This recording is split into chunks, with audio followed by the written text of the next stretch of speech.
Welcome back. This is the seventh part of our series looking at where America stands in comparison to other industrial democratic countries throughout the world. Today we're going to look at education. And frankly, just like we saw in these earlier episodes, that it's not a pretty picture at all. Hi, I'm Dennis Johnson, and I recently completed a major study looking at domestic public policy in the United States and comparing us to the rest of the world, and particularly to the OECD countries, those 38 industrial democratic countries that we like to compare ourselves to. In 1981, a group of distinguished educators put out a report called A Nation at Risk. And what it did was look at how the United States is doing in terms of public education in the elementary and secondary education levels. And I want to read just one thing from the report because it's so shocking. If an unfriendly foreign power had attempted to impose on America the mediocre education performance that exists today, we might well have viewed it as an act of war. As it stands, we have allowed this to happen to ourselves.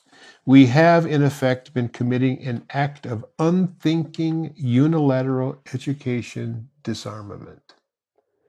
Now, this was back in 1981. We've tried since then, through the Clinton administration, through the No Child Left Behind and in the Bush administration, we tried to do a number of things to improve education throughout the country. And education has primarily been local and state run, but the federal government has tried to impose certain standards and certain tests.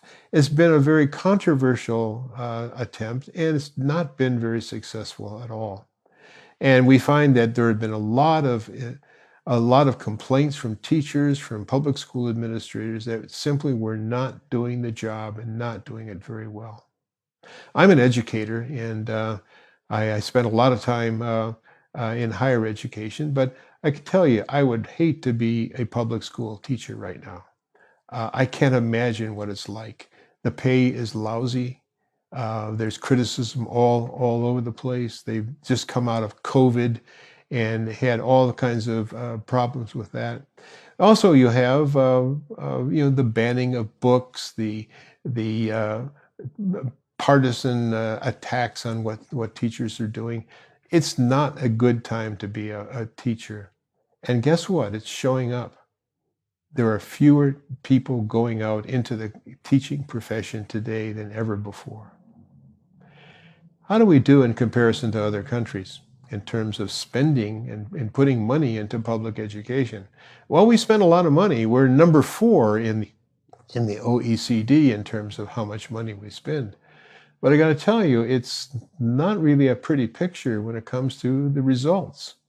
Every 3 or 4 years, the OECD has a worldwide test, and American students are involved in this too. It's called the PISA test, and we look at science, mathematics, and composition. And the United States generally scores in the 20s or 30s when it comes to these scores. So we're not doing very well in terms of educating our kids. Let's look at higher education just for a minute. Oh my gosh, the attacks that the Trump administration has had on Harvard and on Columbia and Princeton and all these different schools, elite private schools, but also other institutions, is devastating their research. It's really hurting what we call the crown jewel of American education. American higher education has been looked at throughout the world as really one of our outstanding accomplishments. But what Trump is doing to it is really going to hurt us a lot. And also hurting, of course, is the trying to dismantle the Department of Education and taking away that particular agency as a bulwark against mediocrity in education. All this is very disturbing.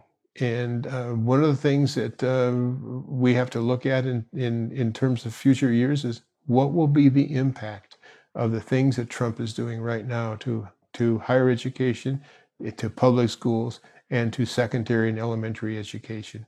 We're going to talk about other things in our next episode. Next episode, we'll be talking about health care.